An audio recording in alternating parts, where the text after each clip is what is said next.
এক ঘন জঙ্গলে থাকত এক বিশাল হাতি। শরীর বড় হলেও সে ছিল ভীষণ সহজ সরল। আমি সবার বন্ধু, কাউকে কষ্ট দিই না।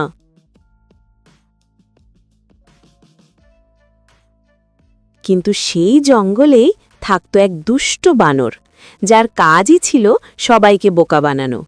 হে হে, আজ কাকে ঠকাই ভাবছি। একদিন বানর হাতির কাছে এলো। হাতি দাদা, তুমি কি জানো জঙ্গলের রাজা তোমাকে ডাকছে? সত্যি? কেন ডাকছে? তাকে নাকি একটা গাছ তুলে আনতে হবে, তুমি ছাড়া কেউ পারবে না। হাতি খুশি হয়ে রাজি হয়ে গেল। ঠিক আছে, আমি এখনই যাচ্ছি। বানর তাকে নিয়ে গেল কাঁটা ভরা এক জঙ্গলে।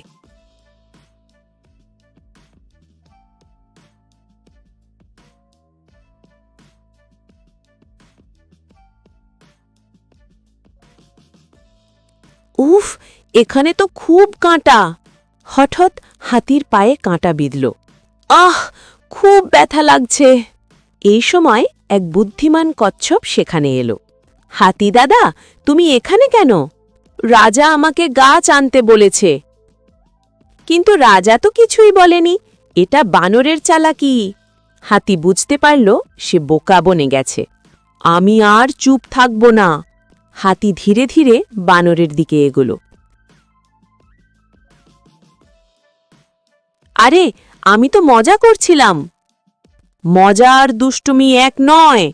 হাতি বানরকে একটি শিক্ষা দিল, কিন্তু আঘাত না করে। সেই দিন থেকে বানর আর কাউকে ঠকায় না, আর জঙ্গলে সবাই শান্তিতে থাকে। শিক্ষা: দুষ্টুমি করলে একদিন না একদিন ধরা পড়তেই হয়।